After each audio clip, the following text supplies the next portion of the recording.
In Cape Town, a newly refurbished iron and steel factory has opened as part of a push towards industrialization on the continent. The Cisco plant had been moth-balled in 2010 and put under maintenance, but thanks to new Turkish owners, it's been given a new lease of life. CGTN's Travers has this report. It's been a tough few years for Cape Town steel and iron works. Many jobs were lost after former owners Murray and Roberts pulled the plug on operations.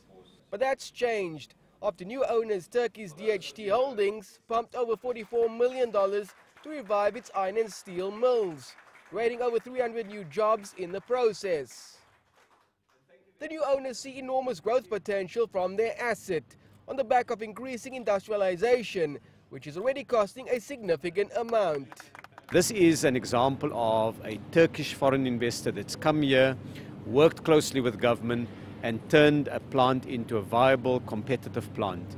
South Africa is spending about $100 million on infrastructure every working day. So it's a huge sum of money. The plant will be producing rebar and other steel products through the over 500,000 tons of scrap metal they plan to source locally, which is a vital feedstock for its products. Cisco will also contribute to the country's steel exports globally, including in the US, where recently introduced import tariffs have pressured the local industry. We see the decision by the American administration to be contrary to the rules of the World Trade Organization.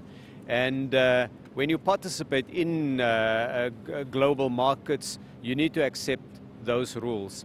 But the South African industry is resilient. We're looking north to the rest of the continent. A lot of steel, though, will end up in local infrastructure projects that are very important to grow the economy as well as create jobs. And this is just another significant investment from the Turkish business sector in recent times. Now this is the second largest investment in South Africa and this is really a happy moment both for Turkey and I think for South Africa as such, because we are combining proudly South African brands with Turkish management skills, with Turkish know-how. For now, though, the production cycle has already begun, and scrap metal that were destined for foreign markets will now instead be used in the beneficiation of local products that benefits the continent's industrialization ambitions. This plant has already produced over 80,000 tons of steel since September last year, many of which have ended up in infrastructure projects in Namibia, Uganda and Kenya.